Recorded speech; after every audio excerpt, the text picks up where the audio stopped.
Hola a todos, bienvenidos al Foro 16 de Alianza Latina con ese panel sobre advocacy como estrategia para ayudar en la defensa de los derechos de los pacientes. Vamos a tener especialistas que van a hablar sobre incrementar la conciencia sobre enfermedades crónicas no transmisibles y incentivar las políticas públicas, entonces realizar acciones junto con el poder público. Y la inspiración, si es posible, puede inspirar otras asociaciones, articulaciones locales de advocacy. Tenemos Daniel Rissa, especialista de políticas públicas de Brasil, y Fernando Ferrer, el CEO de la Multi-Partnership. Vamos a empezar con Daniel. Hola Fabio, es un placer estar con ustedes, hablar de este tema que me gusta tanto, porque es también mi trabajo en mi cotidiano. Soy, soy un socio de Patri, que es una consultoría con sede en Brasilia, tiene oficinas hasta en Washington y está en el mercado hace más de 35 años ayudando entidades, organizaciones y empresas. En la actividad de Public Affairs, orientada por gobiernos para las discusiones de políticas públicas. De mi parte, el título de este panel es totalmente provocativo y tiene total sentido para mí. Advocacy es una estrategia esencial para ayudar a los pacientes a defender a sus derechos. Eso lo vivimos en la práctica acá en Brasil y también en varias otras partes del mundo. Entonces podemos comprender la relevancia de utilizarse estrategias de advocacy para ayudar en la defensa de los derechos del paciente. De nuestro CEO hay una frase que dice: la democracia es la formación de políticas públicas, demanda la participación de todos los segmentos de la sociedad civil con información fiable, representación y transparencia y ética.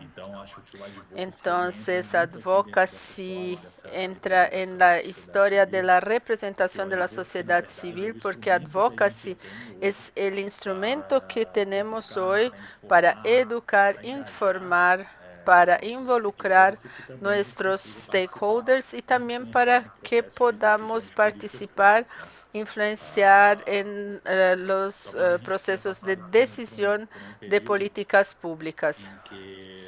Quizás hemos pasado un periodo en que el derecho de petición, de ir al stakeholder gubernamental, al tomador de decisión y presentar las razones ha sido suficiente.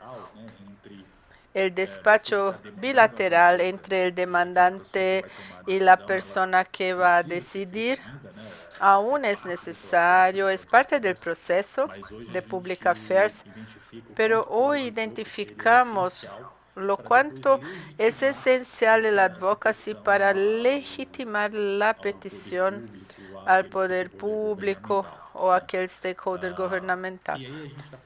Y acá estamos hablando de un área que es muy específica, el desarrollo de políticas de salud, de atención al paciente, requiere un nivel de tecnicidad, de especialización que muchas veces el stakeholder que necesita decidir no logra alcanzar.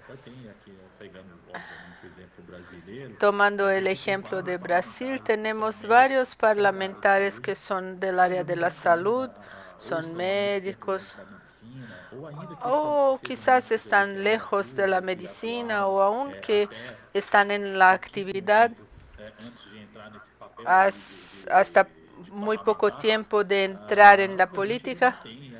Ellos no tienen conocimiento sobre todas las enfermedades, áreas de medicina, de posibilidades de tratamiento. Tenemos un área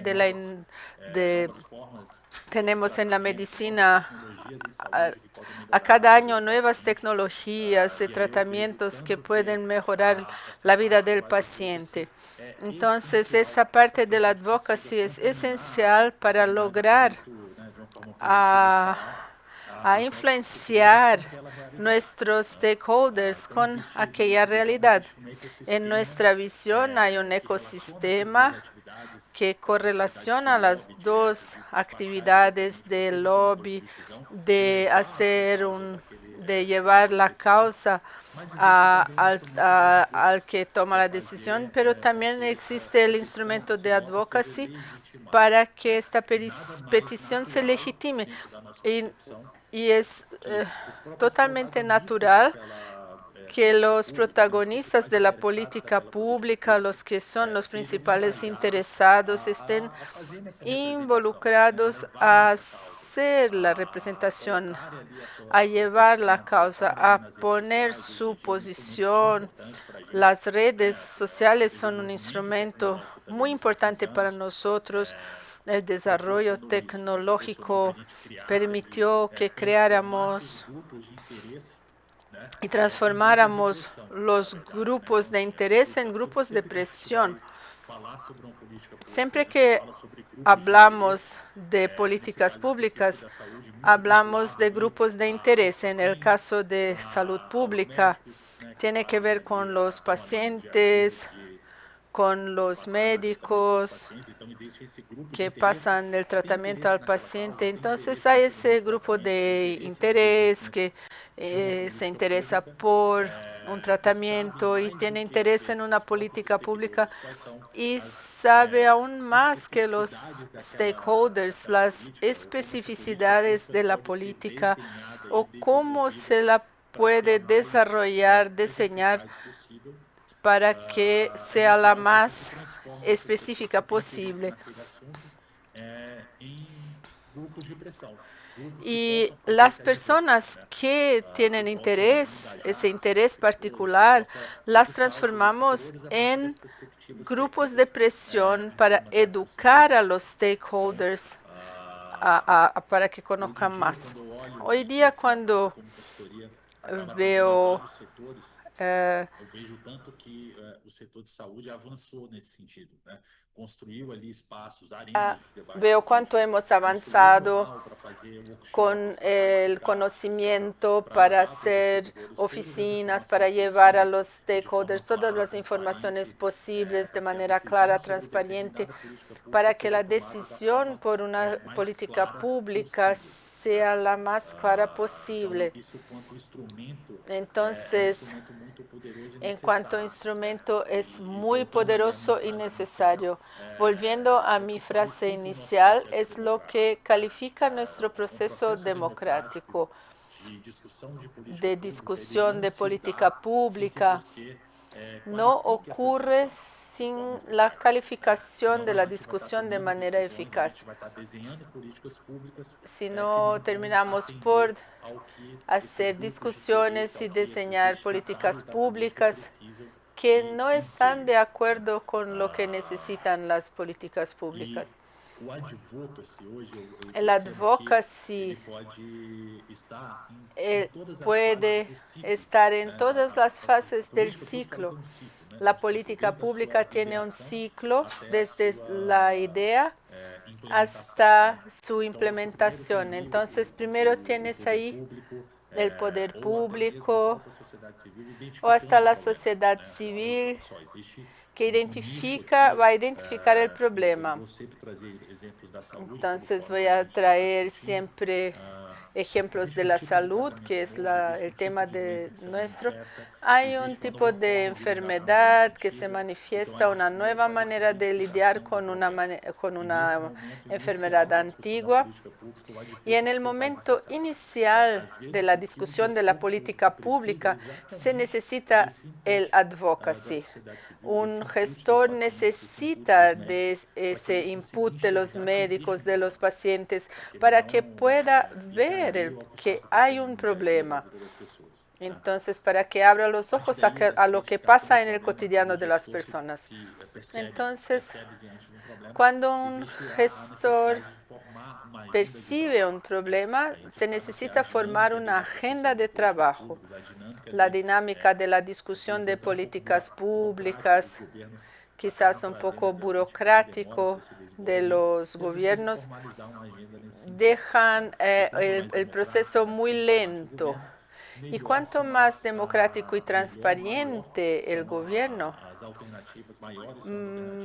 más alternativas hay para que se pase por cada fase. Entonces, en la identificación del problema se puede tener una advocacia en la formación de la agenda. En Brasil, la Anvisa, la vigilancia sanitaria, hace una consulta pública para que la sociedad pueda opinar sobre las prioridades regulatorias de la agencia. Es un proceso bien avanzado en mi evaluación. Qué bueno que ya logramos eso de tener la participación de la sociedad en la priorización de la agenda. Entonces, hay una necesidad de elegir porque los recursos son finitos. Entonces, la priorización de la agenda es súper importante, esencial, para que podamos justificar que aquel tema que queremos tener como prioridad, entonces tiene la razón de que se lo priorice porque realmente es algo importante. Entonces, un único problema tiene varias alternativas de solución. Y esa no es la del gestor, no solamente de la industria o solo del paciente. La mejor es la que va a ser mejor o de implementación más fácil y es la que va a escuchar todas las partes y comprender en qué situación estamos, cómo logramos solucionar aquel problema. Y en ese momento de formación de alternativas, yo veo como esencial la participación social para que se lleve la visión de los pacientes, de los médicos, de los otros interesados en la política para la solución del problema. Y después vamos a la parte del ciclo de políticas públicas en la que se debe tomar una decisión. Tenemos una entidad en Brasil que toma la decisión sobre cuáles son las medicaciones que se van a incorporar en el Sistema Único de Salud.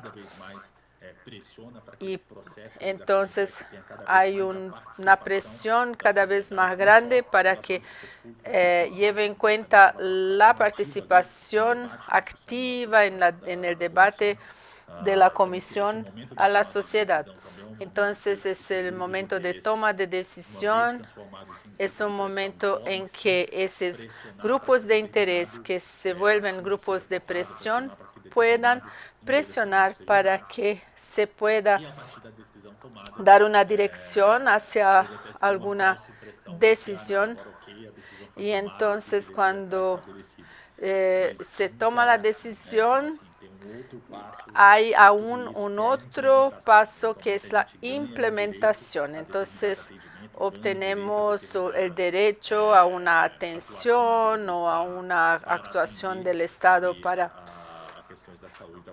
servir a cuestiones de salud de la población, pero la implementación es un desafío más en el desarrollo del ciclo de política pública.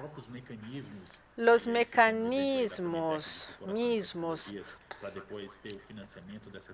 para después obtener la financiación de la tecnología para que ella sea realmente entregada al público. Entonces, hay la necesidad ahí de más aclaración, de más presión, de más advocacy.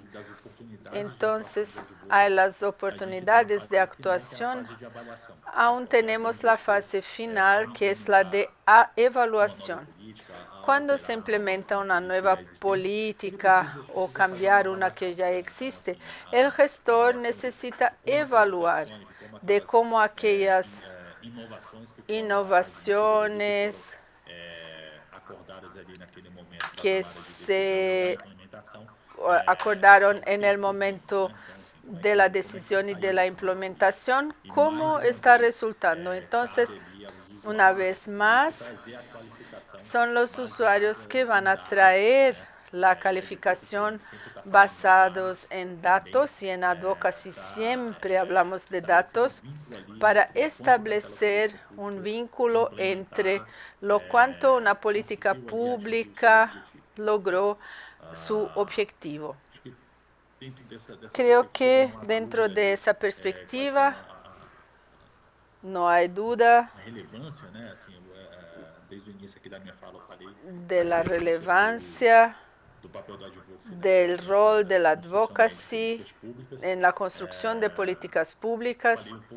Hablé un poco sobre cuándo se puede actuar en una estrategia de advocacy. En ese ciclo de política pública, advocacy está presente en todos los momentos. Y ahora, entonces, hablemos de cómo. Es importante, podemos actuar en todas las partes del ciclo, pero ¿cómo lo hacemos? No hay tarea fácil. He comentado que advocacy necesita materiales. Entonces, siempre cuando voy a construir alguna estrategia de advocacy, la piedra fundamental.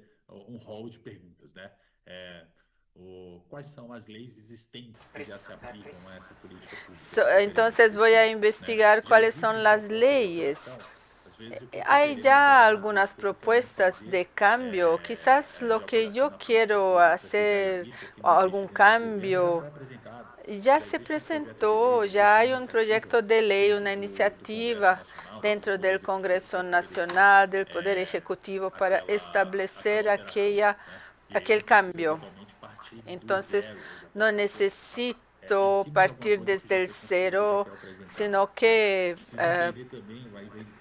partir de algo que ya se presentó. Entonces, ¿cuáles son los órganos y esferas de gobierno involucrados? Si es un proyecto de ley, ¿cómo eso tramita? ¿Dónde está ahora en la Cámara de Diputados? ¿Va a pasar por una comisión o dos? Entonces, hay toda la ciencia del proceso legislativo, está en el Ministerio de la Salud.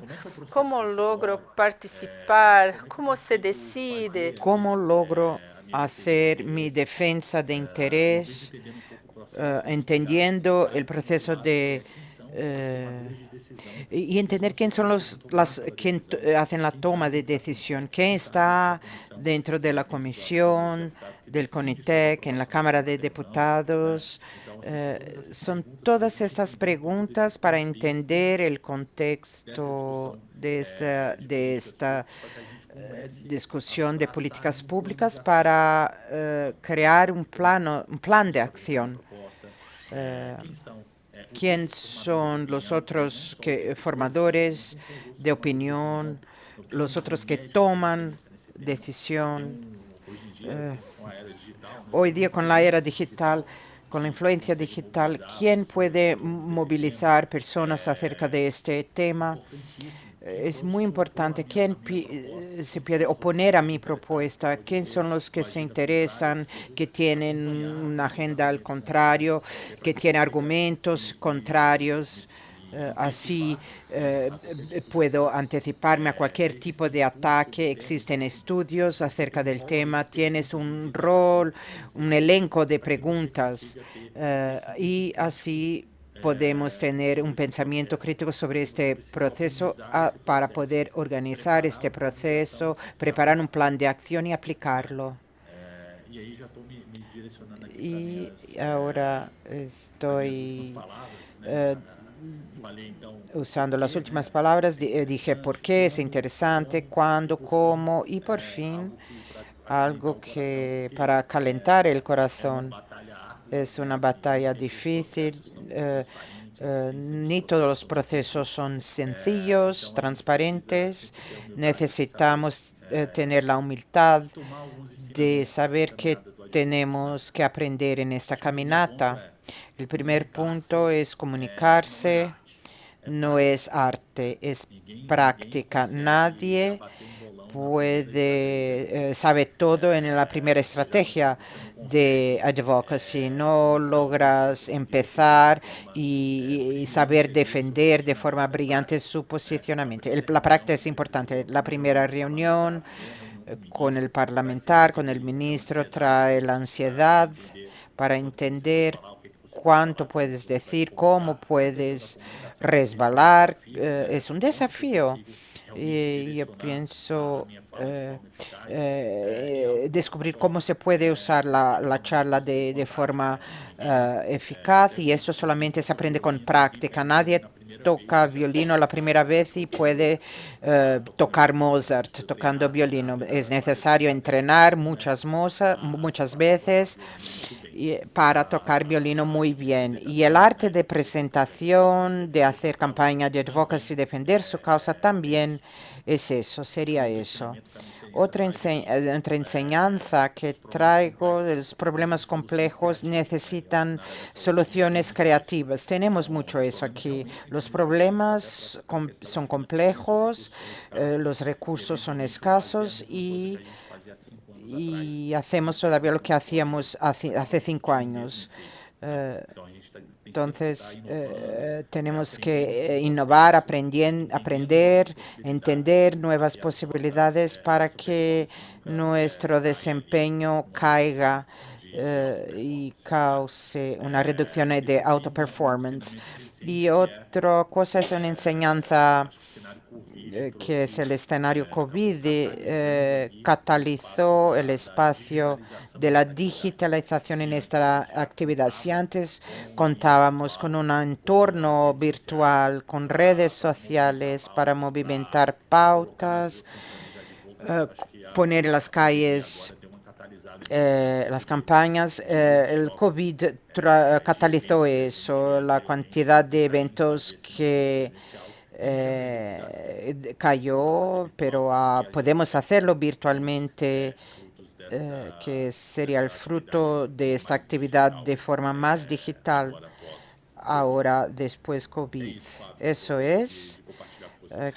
Eso es lo que quisiera compartir con ustedes. Bárbaro, Daniel, su charla fue una lección. Si tomamos todo y escribimos en un cuaderno, sería un manual sobre formación de opiniones públicas. Sus consideraciones fueron bárbaras, inspiradoras y aprendimos mucho. Yo, yo pienso que todo que dijo dio algunas ejemplificaciones en Brasil, pero justamente se aplica en todos los países de América Latina y del mundo de forma general, tal vez con diferencias en agencias y stakeholders cuando vas a hacer una formulación de políticas públicas en el trabajo de advocacy. Y para ejemplificar este trabajo de advocacy, quisiera llamar a Fernando para presentar un case de éxito en políticas públicas en América Central y así conseguimos tener una mejor visión de cómo advocacy ayuda en la construcción de políticas públicas. Oi, muito Fernando, obrigado a todo mundo. la Fábio, muito palabra, obrigado. le doy la Daniel, palabra a Fernando. fantástica Muchas apresentação. gracias. Realmente você Su colocou tudo. presentación Assim fue que, fantástica. para mim, o que eu vou falar Bárbara, vai lo que ser voy a decir algo, talvez, um pouco es direcionado algo com exemplos direccionado con e que é o que ejemplos acontece. y lo que pasa. Ok, eu Vale. gostaria de começar Quisiera por que estamos empezar, aqui. ¿por qué estamos aquí? Em várias palestras, eu En sempre procuro muchas justamente entender e que estamos conferencias fazendo aqui, para que estamos, digo, qual é ¿por o qué estamos aquí? objetivo, ¿Para qué qual é a estamos? meta mais ¿Cuál importante que es o objetivo? nuestro Bom, blanco? intercambiar ideias, Intercambiar ideas, experiências, conhecimento experiencias, e também nos conocimientos. reforçar para todo aquilo que temos que continuar fazendo. Eu vou contar um pouco da minha história e de por que estou aqui. Eu tenho muitos anos de trabalho na indústria, eu já morei em 5 países, trasladado por empresas farmacêuticas, e agora estou pensando, estou falando em português e a maioria da audiência está em castelhano só, então vou ter que mudar um pouco também para aqueles que não falam português, se vocês assim consideram. Viví en 5 países y eso me permitió entender mucho más acerca de las culturas y las necesidades de varios de diversas personas y realmente qué diferencias tenemos y cómo podemos hacer para que esas diferencias trabajen en conjunto. Actualmente soy profesor de varias materias en Estados Unidos, inclusive en maestría. Una de las materias que enseño es Healthcare Management, manejamiento de sistemas de salud. Y la empresa de consultoría Multinational Partnership está justamente trabajando con la industria farmacéutica en lo que sea cómo ayudar a las asociaciones de pacientes. Actualmente estoy justamente en un proyecto que tiene que ver con República Dominicana y el cual ha tenido el apoyo de una gran empresa farmacéutica que entendió cómo era necesario apoyar a las industrias. Con todo ese background de trabajo dentro de la industria farmacéutica, me di cuenta en un momento que yo quería hacer algo más, que quería hacer voluntariado. Y así es como entré en contacto con una asociación de pacientes aquí en Estados Unidos que se llama ICANN. La directora es Marcia, y ella entró en advocacy porque una amiga de ella tenía cáncer y se dedicó a conseguir cómo poder mejorar la vida de esa amiga y de muchos otros pacientes. Y hoy día es una organización que tiene cientos de personas. Y yo ahí con ICANN soy el responsable de la comunidad iberoamericana y hispana en Estados Unidos. Cuando digo iberoamericana hablo de todo, Península Ibérica y Latinoamérica también. Luego, años después, con el Congreso de Brasilia, organizado por Amavi y Lauda Santos, presenté también acerca del tema de enfermedades raras, América Latina y el problema regulatorio, porque unos meses antes, en la presentación de la Regulatory Affairs Professional Society, yo presenté sobre el tema de enfermedades raras en América Latina. Y todos esos años de experiencia en trabajo, en la industria, entendiendo mejor el problema de advocacy, gracias a participar en cierta forma con las asociaciones de pacientes desde adentro, y el hecho de ser profesor, me hizo dar cuenta que el problema había que atacarlo desde más arriba, lo que planteó justamente Daniel, que es hay que trabajar en políticas públicas. No podemos pensar únicamente en... Es muy importante, ante todo, resolver el problema de cada paciente, porque las asociaciones de pacientes llegan a donde los gobiernos no llegan, que es a la persona. El gobierno nos ve en conjunto, pero no nos ve como individuos, mientras que las asociaciones de pacientes nos ven como individuos, el médico nos ve como individuos, pero el hospital tal vez no nos ve como individuos, nos ve como un grupo, un paciente, un número. Pero nosotros precisamos de las asociaciones de pacientes. Gracias a ella a NORD, en el caso de Estados Unidos, fue que en el año 1983 fue creada la Orphan Drug Act. Esa legislación de Estados Unidos, firmada en enero del 83 por el presidente Reagan, fue creada por un diputado demócrata que recibió y entendió la necesidad que presentaban los familiares y miembros de la NORD, y gracias a eso se hizo una primera legislación que ha dado incentivos para que la industria farmacéutica desarrolle productos para enfermedades raras. Gracias a esos incentivos, primero comenzaron 1, 2, 3, 5, 10 moléculas. Hoy día se presentan por año cientos, no estoy exagerando, cientos de moléculas nuevas son presentadas y hoy día tenemos un arsenal que va creciendo continuamente. Y esto va a seguir creciendo porque la tecnología nos está trayendo, gracias al entendimiento de todo lo que es la genética, qué es lo que necesitamos, dónde está la enfermedad, cómo podemos hacer, cómo identificarla, cómo diagnosticarla y cómo tratarla. Entonces, todos estos avances son gracias a la acción de las familias, de los parientes, de los enfermos, que junto con una asociación, creando una asociación de pacientes, consiguieron que exista una legislación en Estados Unidos. En el año 99 es cuando Europa saca la legislación de enfermedades raras. Entonces, esos son grandes hitos. ¿Y en América Latina cómo estamos? En América Latina estamos con que solamente 10 de los 33 países de América Latina tenemos alguna regulación, pero hay mucho más que hacer ahí. Inclusive cuando hablo de regulación, en el caso de Brasil, tenemos una portaría del Ministerio de Salud. Portaría no es ley. ¿Qué significa eso? Cuando nosotros tenemos una ley, existe en el Congreso el área de presupuesto y todos los años tanto senadores como diputados asignan recursos para sustentar lo que esa ley indica. Con lo cual, una cosa es un programa o una portaría, una legislación interna de un ministerio, y otra cosa es una ley a nivel federal. Leyes federales permiten que haya presupuesto para atender esas necesidades.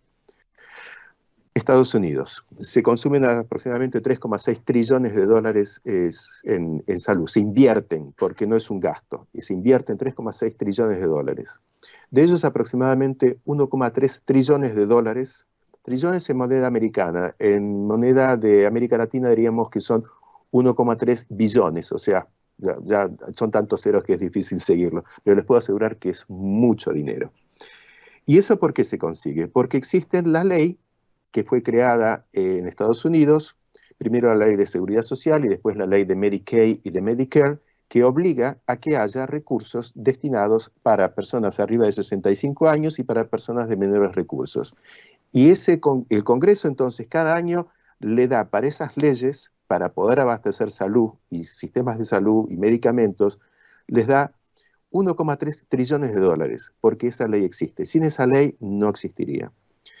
A diferencia de muchos países que, por ejemplo, tenemos el derecho a la vida dentro de la Constitución, caso de Brasil, caso de muchos países de América Latina, gracias a eso es que se consigue la ley. En Estados Unidos no existe ese derecho a la vida, pero dice welfare, ese derecho al bienestar, y gracias a eso es que también se consigue la ley. Entonces, temas jurídicos, desde el punto de vista legal, todos los países de América Latina que están justamente ya en su Constitución defendiendo el derecho de la vida, están en condiciones de moverse hacia adelante en cosas más, esa es la palabra en portugués, abrangentes, para que puedan justamente darle a la sociedad aquello que tiene derecho.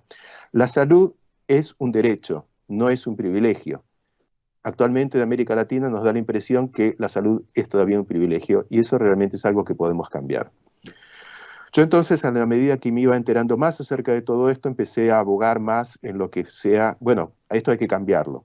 Y en varios foros, en Estados Unidos, en Panamá, en Dominicana, en Brasil, realmente donde pudiera, he hablado acerca de la necesidad de tener leyes para poder darle a la sociedad aquello que tiene derecho, no aquello que está mendigando, no.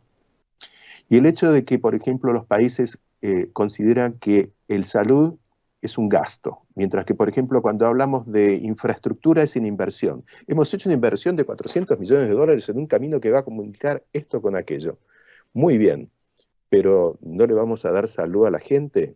Miren lo que pasó con COVID. Con COVID se paró el mundo. ¿Por qué? Porque no había salud. No porque no había caminos. Caminos había. No porque no había aviones. Aviones había. Combustible había. Había todo. Pero no había salud. Y por eso los países pararon. Entonces, es momento, ya yo creo que la sacudida del 2020-2021 nos muestra que la salud es lo más importante. Está por sobre todo. Todo depende de la salud. Si no vamos a darle entonces el espacio que precisa, ¿qué están haciendo los gobiernos? Los gobiernos representan los intereses de la sociedad y con lo cual le tienen que dar a la sociedad lo que precisa. Las Naciones Unidas, aparte, han nuevamente confirmado que las enfermedades raras tienen que ser parte de nuestros objetivos del 2030, objetivos de desarrollo sostenido, y precisan la misma atención y están dentro de lo que es la cobertura universal de salud, que también es otra parte de los objetivos de Naciones Unidas. Y Fernando, ¿por qué llegamos a Naciones Unidas? Bueno, porque todos los países de América Latina que están presentes en este foro tienen representantes en las Naciones Unidas. Son 193 países en Naciones Unidas. Y todos ellos justamente han aprobado el tema de estas legislaciones. Con lo cual, ahora los países la tienen que bajar esa legislación a sus países. O sea, el proceso es, una vez que el representante internacional firma un convenio internacional, luego las cámaras de Congreso lo tienen que refrendar, lo tienen que aceptar. Y a partir de eso es que se puede utilizar como elemento para nuevas legislaciones. Ok. Bueno, juntando todas estas cosas, me escucharon afortunadamente la empresa Sanofi y me dijo, bueno, tú tienes una idea, un plan, me estás hablando de que realmente tienes un proyecto, te podemos dar el grant que necesitas para seguir adelante. Y en base a eso trabajé de una forma un poco, o sea, ortodoxa para lo que es la industria y por lo que es la parte académica, no ortodoxa para lo que es en muchos casos la parte de advocacy. Trabajé un plan estratégico, que muchas empresas, inclusive en varios países, dicen, no, hacer estrategia no tiene sentido porque total, los gobiernos cambian tan rápidamente, tú siempre estás a la deriva. No es así. Hice primeramente con mi colega de República Dominicana y trabajamos sobre un análisis, una evaluación de la situación, lo que se llama evaluación de ambientes, o sea, político, económico, social, tecnológico, industrial y ambiente natural, y en base a eso entendimos cuáles eran las diversas fuerzas que actuaban sobre República Dominicana. Luego trabajamos parte de un SWOT análisis, porque no tenía sentido trabajar la parte de fortalezas y debilidades, porque eso depende de una empresa, pero sí la parte de oportunidades y amenazas, porque eso era común justamente a todos. En base a eso definimos una visión, una misión, valores y un goal. Y a partir de eso, entonces, entramos en una segunda etapa. Perdón, para todo eso, leí toda legislación que hay en República Dominicana, toda. Resumí, hice un trabajo de 114 páginas, resumiendo todo lo que sucede en el país, y en base a eso me reuní con gobierno, con líderes políticos, con asociaciones de pacientes, obviamente, con médicos, y en diciembre del 2020 convocamos a las asociaciones de pacientes con las cuales tenía contacto para comenzar a hablar, miren, tenemos un proyecto que quisiéramos conversar con ustedes, para que exista una legislación para enfermedades raras y que con eso solucionemos el problema que hoy día tiene la gente. Nos reunimos 4 asociaciones de pacientes, conmigo, con mi colega de Dominicana, con Juan Carlos Russo, y comenzamos a hacer un trabajo. Y nos reuníamos cada 3 semanas vía Zoom, y fuimos creando lo que era necesario hacer para tener un plan de acción frente a las estrategias que habíamos delimitado. Cuando hablamos de estrategias, mejor son 3, 4 estrategias, no traten de hacer 10 estrategias. Ya sé que hace falta hacer mucho cambio, pero no traten de hacerlo todo junto. Vamos a ir de a poco, pero pensando bien qué es lo que queremos hacer. Entonces, con ese plan estratégico y armando esa planificación, o sea, teniendo las estrategias, los imperativos estratégicos, y con un plan para cada una de esas estrategias, avanzamos con las asociaciones de pacientes, Y para el 23 de, perdón, cuando viajé después en febrero del 2021, me reuní con la senadora Raful, Farideh Raful, senadora nacional de Dominicana, y recordemos que en Dominicana hubo elecciones y asumió el nuevo gobierno en agosto del 2020, con lo cual tenemos una nueva etapa, y eso es muy importante para todos ustedes que trabajan en políticas públicas. El momento de cambio es momento de oportunidades.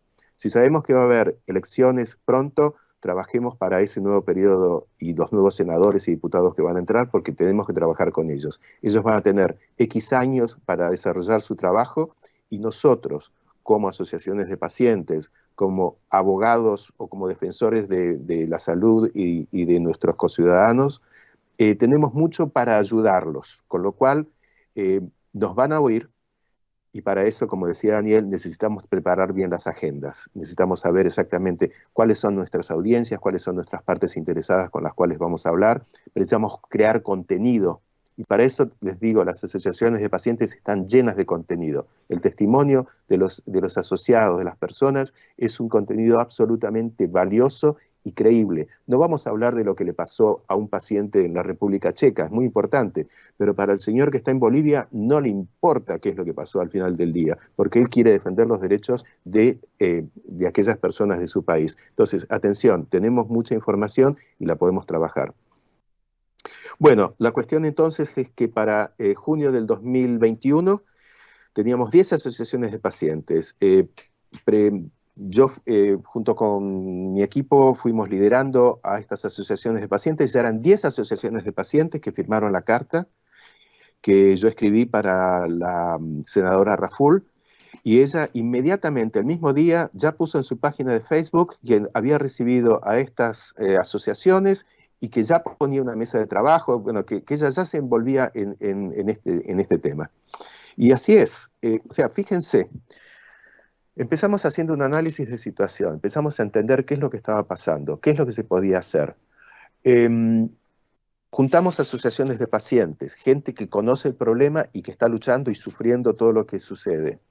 Nos contactamos con diversas partes interesadas.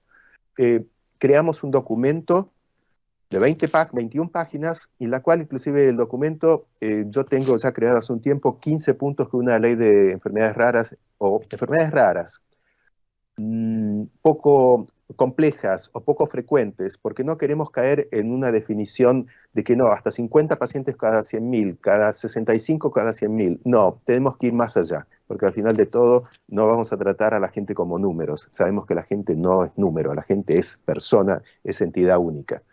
Entonces, con esos 15 puntos conseguimos cubrir muchos elementos. También, como decía Daniel, existen experiencias en otros países. Igual como cada país no es igual al otro, no somos exactamente iguales, tenemos muchos cambios en sus estructuras, inclusive hasta en sus modelos de impuestos. Y Fernando, ¿por qué hablamos de impuestos ahora? Mira, los impuestos tienen mucho que ver también en cómo se van a resolver las leyes y de dónde va a salir el dinero para sustentar los sistemas de salud que necesitamos. Entonces, atención, todo está correlacionado. Bueno, ¿en qué situación estamos ahora? Después de haber conseguido ese gran éxito y que las redes sociales, la prensa cubrió, se presentó una ley, o sea, se presentó una petición para una ley de enfermedades raras en Dominicana. Primera vez en la historia del país que alguien presenta eso. Y fue un grupo de asociaciones de pacientes. Fueron personas como todos ustedes, como todos nosotros. O sea, nosotros hicimos eso. Entonces, el tema es ¿posible hacerlo? Claro que es posible. ¿Cómo hay que hacerlo? Organizados. No podemos correr de un lado para el otro. En el caso de Amavi, por ejemplo, Lauda Santos, que es una de las creadoras de Febrero Raras, hoy día es la vicepresidenta, es una persona sensacional, bueno, que puedo decir de Merula, ¿no es cierto? Pero justamente este calibre de personas son aquellos que pueden llevar adelante proyectos como tener hoy día esta conversación aquí en Alianza Latina o haber formado Febrero Raras y todas las cosas que precisa la sociedad para avanzar. Entonces, no tengan miedo de ser parte de. No es ni ciencia ficción ni es un imposible. Es una cuestión de tener claras las ideas, trabajar juntos.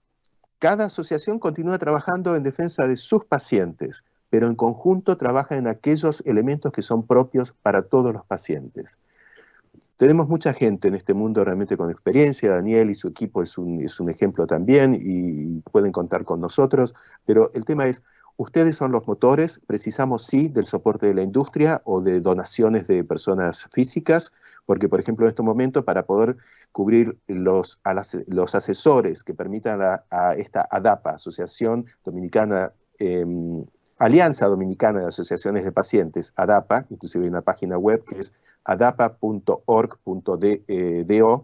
Entonces, para poder justamente ayudar a todas las asociaciones de pacientes, o en el caso de Dominicana, a ADAPA, lo que hace falta justamente es este tema que se está cubriendo en este congreso, que es cómo captar recursos. Un tema muy, muy importante, porque para poder tener justamente el apoyo que hace falta, necesitamos las asociaciones, justamente siempre, como hacen muchas asociaciones, contar con profesionales que puedan dar sus servicios. Entonces, en síntesis, cualquier ser humano con un poco de sensibilidad y que entienda justamente la necesidad puede aportar, puede hacer su aporte, puede aportar a través de su trabajo, puede aportar a través de sus contactos, puede aportar a través de recursos económicos, su tiempo también es otra forma muy importante, y ayudar a todos aquellos que sufren de alguna de estas enfermedades raras, poco frecuentes y complejas.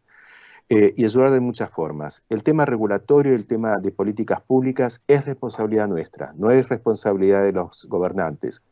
Los gobernantes son responsables de hacer aquello que nosotros precisamos. Entonces, los convoco a que continúen luchando como lo han hecho hasta ahora, busquen más gente que los apoye, difundan más los temas que nos interesan, preparen contenido, trabajen en forma de creación de estrategia, siéntense un poco más para ver justamente de qué forma podemos desarrollar mejor la estrategia, de qué forma primero crearla, lógicamente, conseguir todo aquello que precisamos, sea recursos, sea contenido, sea a dónde queremos ir, entendemos los diferentes stakeholders, las partes interesadas que precisamos tocar, cuál es no solamente el contenido, pero también qué audiencias y qué canales de distribución vamos a utilizar. La media social, la prensa. Hay realmente muchas oportunidades de ayudar para que exista una conciencia y que podamos llevar adelante procesos que nos den a todos la salud que merecemos como seres humanos y que en muchos casos todavía no se llega. En América Latina, como dije al principio, todavía hay 23 países que no tienen ninguna legislación sobre enfermedades raras para dar soporte. Tienen programas, sí, como existe en Dominicana, programa de alto costo, pero no hay una ley. Y tenemos que luchar para que todos tengamos una protección que nos dé la seguridad al mediano y largo plazo. Muchas gracias nuevamente. Obrigado, Fernando, pelo seu case de sucesso aqui apresentado. Gracias, Fernando, por tu case de éxito y que tiene todo que ver con lo que dijo Daniel, que el destinatario necesita participar del proceso de advocacy. Entonces, cuando 10 asociaciones se juntan, como dice el ejemplo de República Dominicana, logran a obtener una política pública para solucionar una cuestión de derecho del paciente. Quisiera llamar a todos para que pongan sus preguntas en el chat y entonces Daniel y Fernanda van a contestar sus preguntas y vamos a tener una conversación en vivo. Muchas gracias por el momento.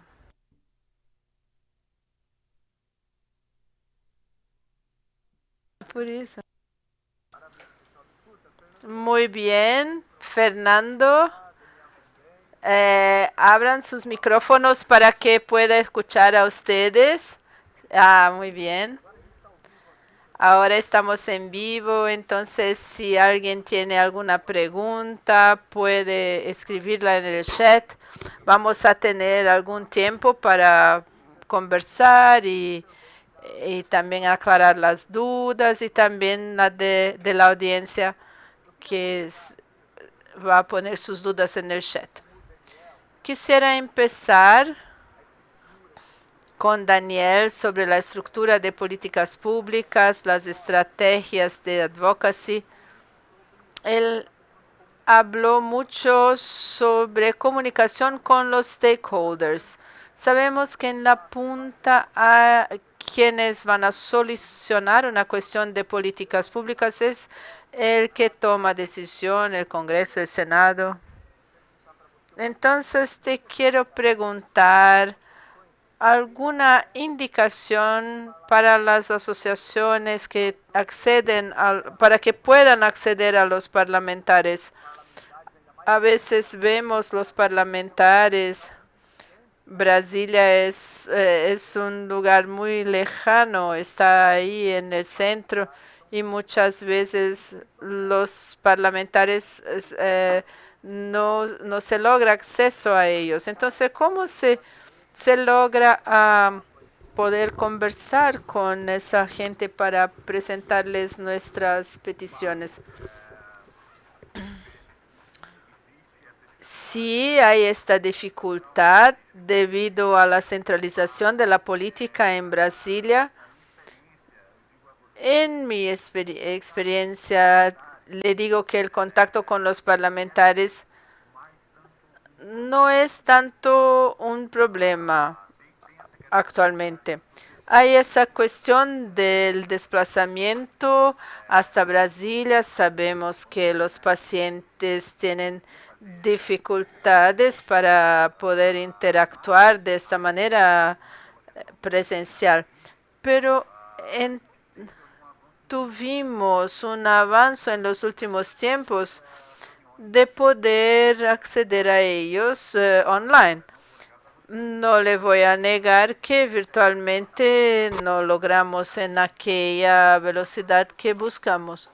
Algo que yo hago a menudo y que mejora todo el trabajo es hacer un despacho antes con los asesores que vamos a querer hablar, mostrar nuestro conocimiento para que cuando el parlamentario reciba la asociación ya tenga un briefing del tema y así podamos ir más eficazmente al tema central. Entonces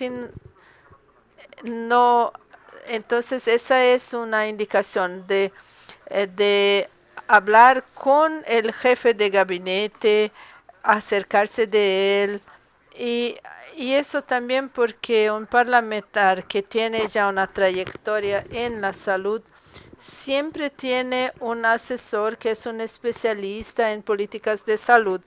Entonces, muy probablemente tendrás que hablar mucho con esa persona.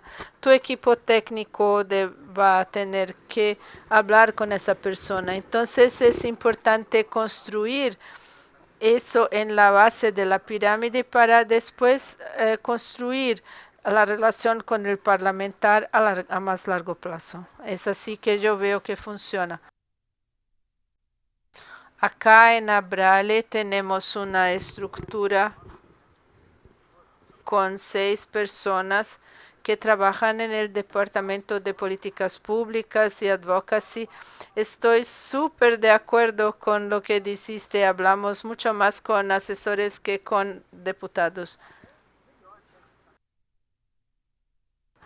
Y que ellos comprenden mucho mejor lo que los parlamentarios mismos. Fernando, me gustó mucho lo que dijiste sobre las asociaciones que tienen la legitimidad que ven el paciente en cuanto individuo, mientras que el gobierno ve el grupo, cada uno de los pacientes individualmente. También me gustó mucho que cuando yo quiera saber algo sobre la legislación de República Dominicana, tú lo conoces. Entonces, compartes con nosotros este resumen de 114 páginas. Imagino que las leyes de los países de Latinoamérica son muy semejantes en cuanto a contenido, me imagino. Imagino que te llevó mucho tiempo para lograr este resumen. Cuanto a la planificación estratégica que tú estableciste, quisiera saber en la práctica cuál ha sido tu más grande reto, dificultad, además de lograr juntar 4 otras organizaciones para trabajar el proyecto de ley. La planificación estratégica, ¿cuál ha sido la más grande dificultad además de esa? Porque juntar las 4 organizaciones ya te debe haber dado mucho trabajo y aún más de manera voluntaria. Y el objetivo era simplemente la causa, la motivación era la causa.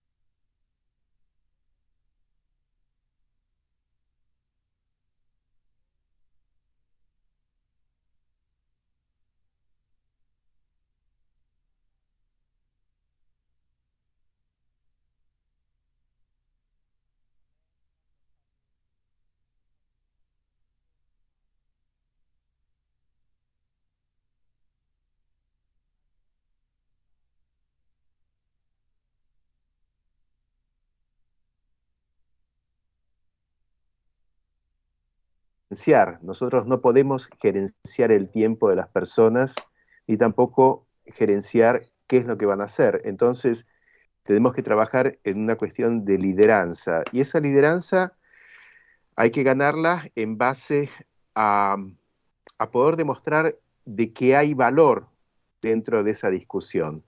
Yo diría que el mayor desafío es siendo alguien, no soy dominicano, no vivo en República Dominicana, antes de 2019 nadie sabía que Fernando Ferrer existía en Dominicana.